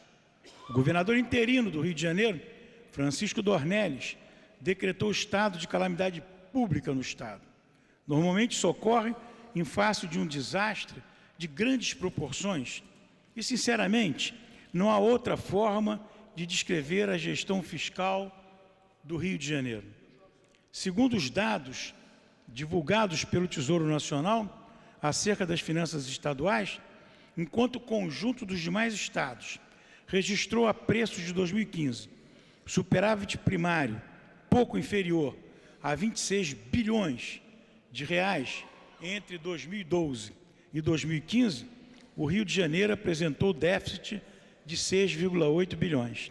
No ano passado, o déficit fluminense atingiu 3,6 bilhões, equivalente a 6% de sua receita bruta. Já os demais estados conseguiram gerar superávit de 10 bilhões de reais, cerca de 1% de sua receita bruta. Essa diferença de desempenho não pode ser atribuída à receita, que cresceu de forma semelhante no Rio, 0,6% ao ano além da inflação, em relação aos demais estados, 0,7% anual, mas sim a evolução das despesas. Entre 2012 e 2015, as despesas do Rio de Janeiro aumentaram 4% anuais, acima da inflação. Nos demais estados, o crescimento nesse período atingiu menos da metade, 1,7%. Finalmente, senhor presidente, para concluir, eu ouço preocupado até pela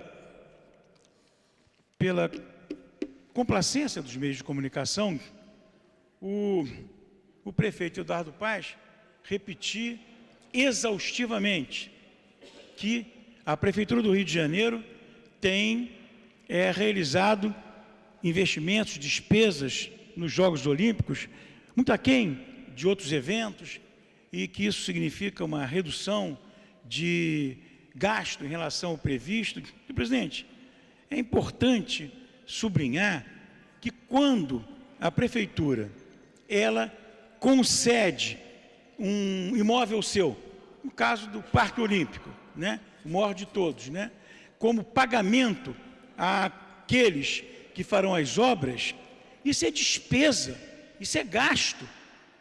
Se teria que avaliar o custo desse imóvel por 30 anos, 40 anos, onde vão ser construídos dezenas de apartamentos, de edifícios de apartamentos, e aí sim poder dizer se gastou mais ou menos. E eu garanto, senhor presidente, nesse sentido, na hora de valorizar as concessões feitas até por licitação ao setor privado, se gastou muito mais do que se imagina. E vai ver até do que imagina o prefeito, que não deve ter feito essas contas. Obrigado, senhor presidente. Não tendo o orador utilizado todo o tempo disponível, a palavra continua franqueada. Com a palavra franqueada, o vereador Leonel Brizola Neto, que dispõe de 12 minutos. Obrigado. Eu queria agradecer ao nobre vereador César Maia por ter compartilhado o tempo comigo. Eu subo essa tribuna porque meu gabinete, pedi para o meu gabinete fazer uma pesquisa de quem é Francisco Dornelles. E a gente fez uma pesquisa detalhada, senhor presidente, senhores vereadores, e eu coloquei o seguinte título: do trem mineiro ao VLT carioca. Francisco Oswaldo Neves Dornelles veio ao mundo no ano da graça de 1935, mineiro de Belo Horizonte, filho de Mozart Dornelles e de Mariana Neves Dornelles. O atual governador do Rio de Janeiro iniciou seus estudos no Colégio Santo Antônio, em São João del Rei, e em 49 fez, por transferência de seu pai para a capital federal, fez o científico no Colégio Militar. Mas aí, passando pelo estudo, pela faculdade de Direito, e acabou largando a faculdade de Direito para ir estudar em Los Angeles, onde foi trabalhar no consulado brasileiro, isso em 56. Depois fez um curso em San Fernando Valley College e na Universidade na Califórnia, a UCLA, e retornando ao Brasil em 58. Mas eu vou pular um pouco essa parte e vou direto a 61. Né? Depois eu gostaria que fosse publicado na íntegra no Diário da Câmara, por todo esse estudo da origem embrionária, vamos dizer assim, é de engasgar, sabe? Pode ter certeza que a história que eu vou concluir aqui, você vai ver a origem embrionária, a gente vai entender o porquê do estado de penúria do Rio de Janeiro. Em 61, após a campanha da legalidade, que garantiu a posse do João Goulart para solucionar a crise política, foi implementado o regime parlamentarista no Brasil. Tancredo Neves, assim que toma posse como primeiro-ministro, chama Francisco Dornelles para ser seu secretário particular. Quer dizer, começa na vida pública pela janela. Tomou posse, né? Em 62 é escolhido pelo PTB mineiro como um dos nomes para compor a chapa de candidatos a deputado estadual. Entretanto, com a queda do gabinete de Tancredo Neves, renuncia à candidatura e vai para a Universidade da França, em Nancy, e logo depois vai estudar em Harvard, nos Estados Unidos, isso já dentro do golpe militar de 64. Ele foi estudar em Harvard em 64. Entre os anos de 67 e 74, atua no mundo acadêmico como professor e coordenador de cursos de política de administração tributária da Fundação Getúlio Vargas, professor de legislação tributária na Escola Brasileira de Administração e da Universidade do Estado da Guanabara. Francisco Dornelles, por ter ótimas relações com os principais nomes do regime militar, né, intermedia, junto com o Tancredo Neves, a candidatura do Tancredo à presidência da República. Articula um encontro do Tancredo, né, com seu tio Golbery do Couto e Silva. Você vê que elas se entrelaçam. Assim que Tancredo é eleito, mais uma vez, Francisco Dornelles é escolhido ministro da Fazenda. Sua primeira missão, antes de empossado, foi ir tomar bênção nos Estados Unidos. Foi conversar com o FMI, para assumir o compromisso de futuros governos brasileiros de respeitar todos os contratos que haviam sido firmados. Quando o presidente José Sarney toma posse, mantém Dornelles no Ministério da Fazenda, ou seja, origem entreguista desde o início, vereador Jefferson Moura. A experiência de Francisco Dornelles como ministro da Fazenda dura apenas 5 meses. O ponto central da questão econômica naquele instante de nossa história era a questão da inflação. A inflação na década de 80 era um absurdo no nosso país, com certeza. Pois bem, a proposta do Francisco Dornelles era a elevação da taxa de juros, o combate ao déficit público. E o que equivale hoje é as tesouradas, na verdade, o corte de investimento em infraestrutura e em programas sociais. A história se repete, companheiros. Exatamente esse é o programa do PMDB e é a origem embrionária do Dornelles. Retirar direitos trabalhistas e cortar programas sociais. Na ocasião, ele entrou em rota de colisão com João Sayad, ministro do Planejamento. Sayad e um dos principais economistas do PMDB entendiam que a política preconizada por Dornelles causaria recessão. E mais, que o desenvolvimento econômico poderia conviver com uma inflação moderada. Como o grupo de Sayad saiu vitorioso na definição política econômica, Dornelles pediu demissão. Mas aí vem o mais importante do nosso estudo, senhores vereadores.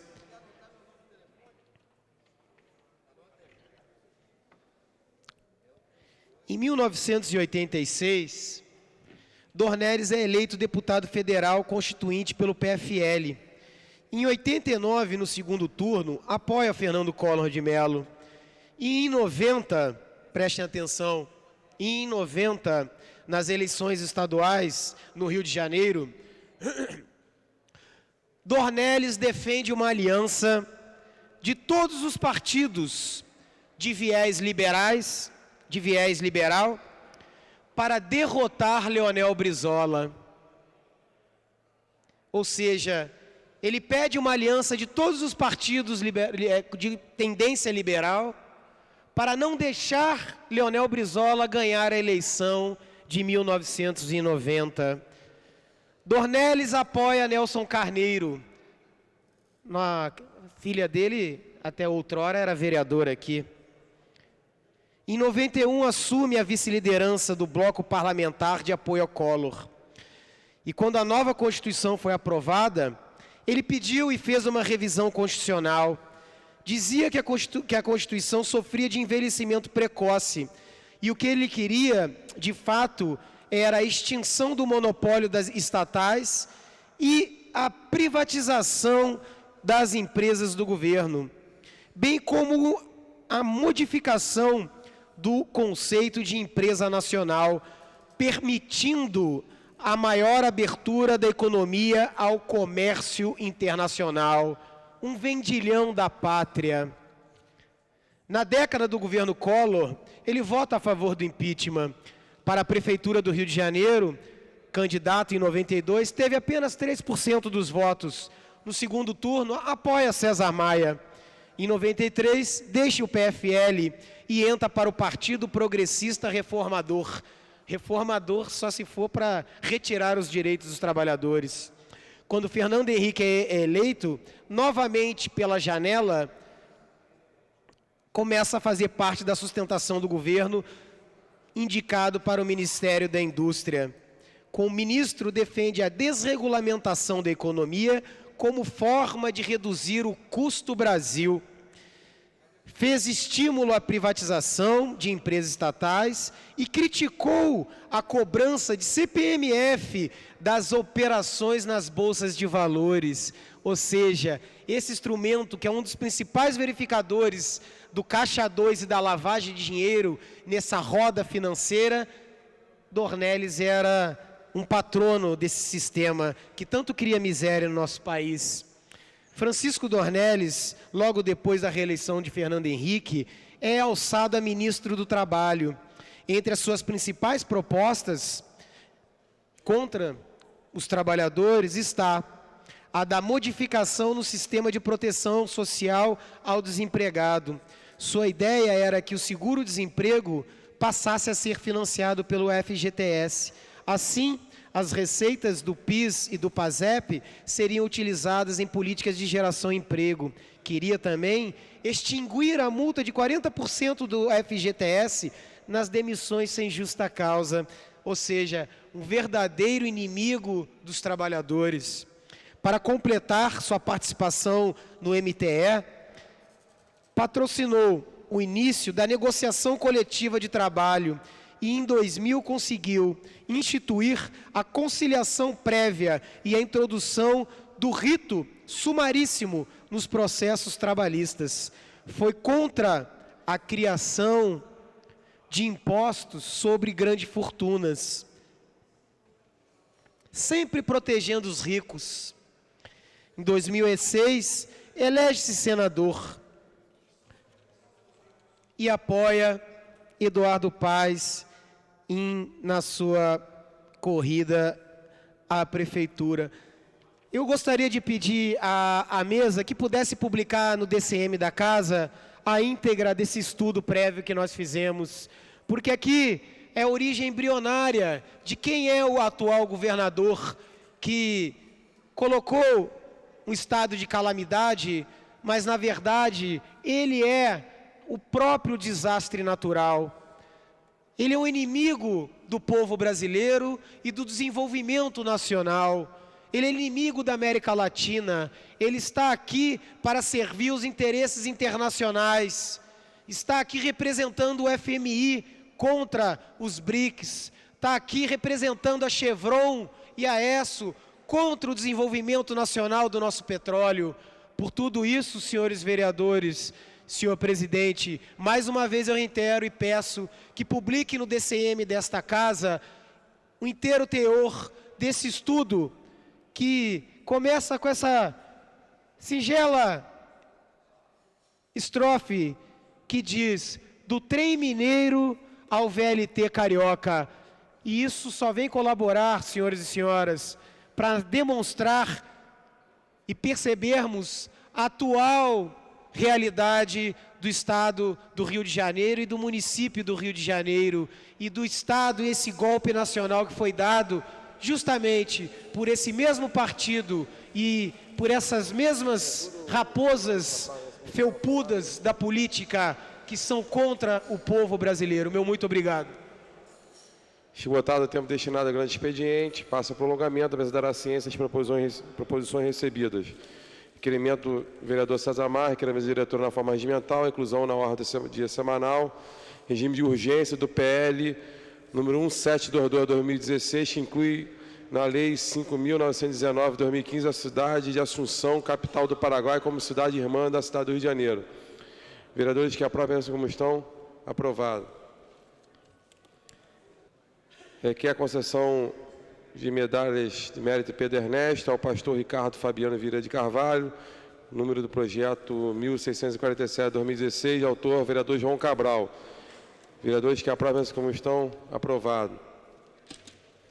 Requerimento 1648/2016, vereadora Tânia Baixa, requeremos da mesa diretora na forma regimental, concessão do conjunto de medalha Pedro Ernesto, a Suéber de Boscoli Leal. Senhores vereadores que aprovam, permaneçam como estão, aprovado. Requerimento 1649/2016, vereador Raimon, que é na mesa diretora, com o regimento interno desta Casa de Leis, a concessão da medalha de mérito Pedro Ernesto a Elizabeth Mendes de Oliveira, conhecido como Beth Mendes, atriz e militante política brasileira. Vereadores que aprovam, permaneçam como estão, aprovado.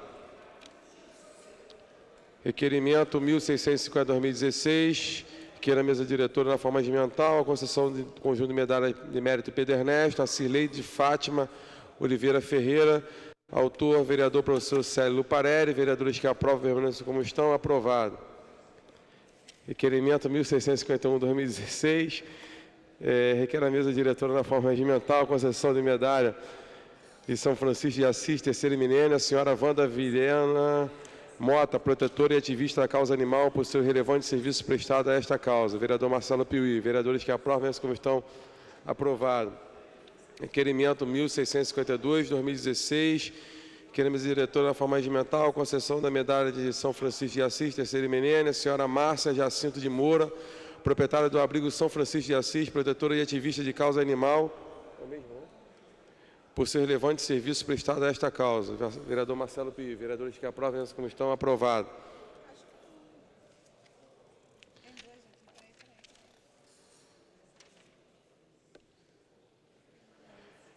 Requerimento número 1653/2016, que é a mesa diretora na forma regimental, concessão da medalha de São Francisco de Assis, terceira eminência, a senhora Yasmin Moura de Macedo, administradora do abrigo São Francisco de Assis, protetora e ativista de causa animal, por seu relevante serviço prestado a esta causa.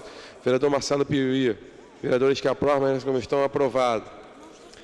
Requerimento 1654/2016, requerimento diretora da forma regimental, concessão de medalha de São Francisco de Assis, terceira eminência, a senhora Gisele Pito do Carmo, protetora e ativista da causa animal, por seu relevante serviço prestados a esta causa. Vereador Marcelo Piuí. Vereadores que aprovam essa comissão, aprovado. Requerimento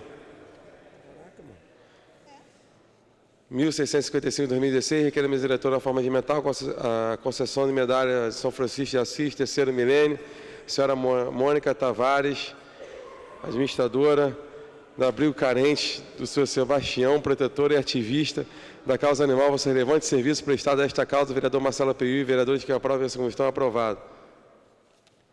Requerimento 1656, 2016. Requerimento de reforma regimental, concessão de medalha de São Francisco de Assis, terceiro milênio, a senhora Fabiana Tupini, administradora de abrigo carente do senhor Sebastião, protetor e ativista da causa animal, por seu relevante serviço prestados a esta causa. Vereador Marcelo Piuí, vereadores que aprovam essa questão, aprovado. Requerimento 1657, de 2016, requerimento mesa diretor da forma regimental, concessão da medalha de São Francisco de Assis, terceiro milênio, da senhora Genevieve Constante, administradora do abrigo João Rosa, protetora e ativista de causa animal, por seu relevante serviço prestado a esta causa. Vereador Marcelo Piuí, vereadores que aprovam a questão, aprovado. Requerimento 1658, 2016, requer a mesa diretora da forma regimental, concessão de conjunto de medalhas de Pedro Ernesto ao pastor Leonardo Picelo da Silva, fundador e pastor presidente da comunidade evangélica Marca de Cristo, pelo relevante serviço prestado à cidade do Rio de Janeiro. Vereador Alexandre Esquerdo, vereadores que aprovam essa questão. Terminado o grande expediente, passa a ordem do dia, palavra pela ordem, vereador Paulo Messina. Obrigado, presidente. Mas não, eu vou pedir para encaminhar os dois primeiros projetos. Obrigado. Bom, passa... O presidente pede desculpa, Vossa Excelência, tão elegante. O microfone, pensei que era pela ordem. Muito obrigado, senhor. Tramitação ordinária, regime de urgência, segunda discussão. Em votação. Quórum maioria absoluta, projeto de lei 956, 2014, da autoria do vereador Márcio Garcia, que dispõe sobre a presença de bombeiros civis nas edificações áreas de risco, o evento de grande concentração pública no âmbito do município do Rio de Janeiro, da outras providências. Para encaminhar, excelência. Para encaminhar o vereador Paulo Messina. Excelência, eu queria pedir o adiamento da matéria por uma... A votação, perdão, eu queria encaminhar pelo adiamento da matéria, da votação da matéria por uma sessão. Se solicitado pelo vereador Paulo Messina, o adiamento da matéria por uma sessão. Senhores vereadores que aprovam essa comissão, aprovado.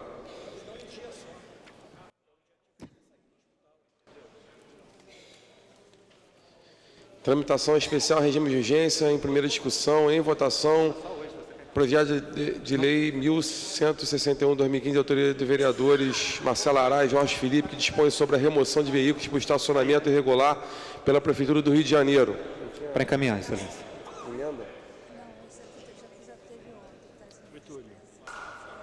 Encaminhar ao vereador Paulo Messina. Igualmente solicito o adiamento da votação por uma sessão. Solicitado pelo vereador Paulo Messina, adiamento da matéria por uma sessão. Os vereadores que aprovam essa comissão, aprovado. Em tramitação especial, regime de urgência, em primeira discussão e votação. Quórum de maioria simples. Projeto de lei 728/2014, de autoria do vereador Paulo Messina, que dispõe sobre a segunda matrícula de professores que ocupam cargos de direção de escola, diretor adjunto, coordenador pedagógico ou professor articulador da outras providências. Senhores vereadores que aprovam essa comissão, aprovado. O projeto votará em segunda discussão. Questão de ordem, presidente. Pela ordem, vereador Raimon.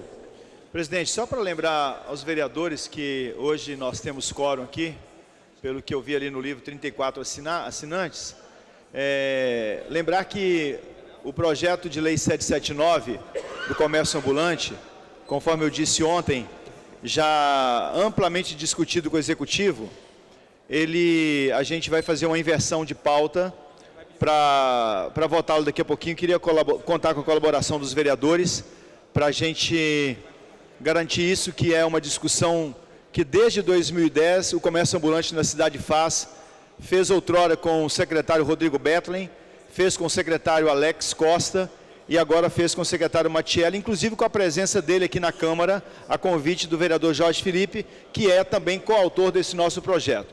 Então, nós hoje temos um número menor do comércio ambulante nas galerias, até porque o pessoal está trabalhando e não tem condição de todo dia sair, vão se revezar aqui na galeria, cada dia vai estar um grupo.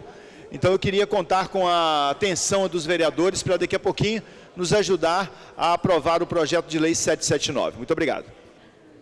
Em tramitação especial, em regime de urgência, primeira discussão, quórum de maioria simples, projeto de lei 1722/2016, de autoria do vereador César Marques, incluindo a lei 5.919/2015, a cidade de Assunção, capital do Paraguai, como cidade irmã da cidade do Rio de Janeiro.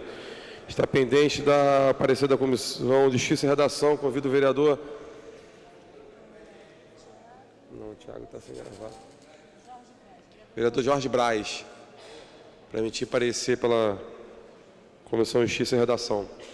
Pela constitucionalidade, senhor presidente. Parecer da Comissão de Justiça e Redação pela constitucionalidade, assunto, administração, assunto ligado ao servidor público. Vereador Eduardão. Parecer favorável, senhor presidente. Parecer favorável. Da Comissão de Educação e Cultura, vereador Paulo Messina. Favorável, presidente. Favorável, presidente.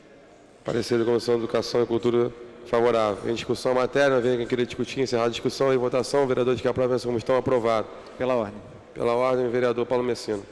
Presidente, eu queria agradecer a Vossa Excelência e a todos os vereadores presentes pela aprovação do projeto em primeira discussão, que dispõe sobre as 2 matrículas de diretor de escola, diretor adjunto, coordenador pedagógico e, é claro, também todas as outras funções que fazem parte da equipe de direção, como apoio à direção ou segundo adjunto em escolas maiores, enfim, todas as que fazem parte de equipe de direção.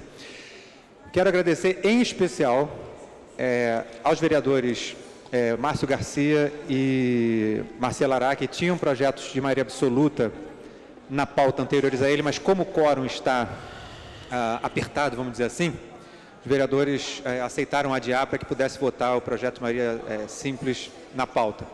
Quero agradecer também à oposição, que tem feito a estratégia de obstruir por conta da CPI das Olimpíadas, compreendeu a importância do projeto e colaborou também para não fazer. Queria agradecer aos vereadores, principalmente vereadores do PSOL, Renato Cinco, Babá, Paulo Pinheiro, da Rede, Jefferson Moura, Márcio Garcia, já falei, Leonel Brizola Neto, enfim, todos os vereadores que colaboraram com a gente, vereador Raimon, colaboraram com essa aprovação. E os vereadores da base do governo, todos também presentes que votaram a favor. Queria agradecer a todo o plenário por essa votação em unanimidade.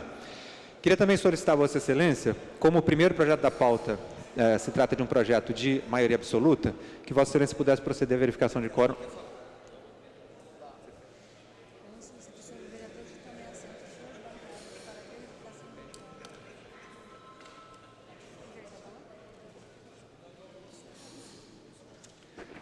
Proceda com a verificação de quórum, por favor. Ter sido solicitado pelo vereador Paulo Messina a verificação de quórum. Peço aos senhores vereadores que permaneçam em suas bancadas. Primeira bancada. Vereador Paulo Messina, permaneça na sua bancada. 1, 2, 3, 4, 5. Segunda bancada. 2. Terceira bancada. 2. Quarta bancada, 4. Com a presidência, 1. Presente, 14 senhores vereadores. Não para dar continuidade de trabalho no dia de hoje. Antes de encerrar, convoca a sessão ordinária para a próxima terça-feira, às 14 horas. Está encerrada a sessão.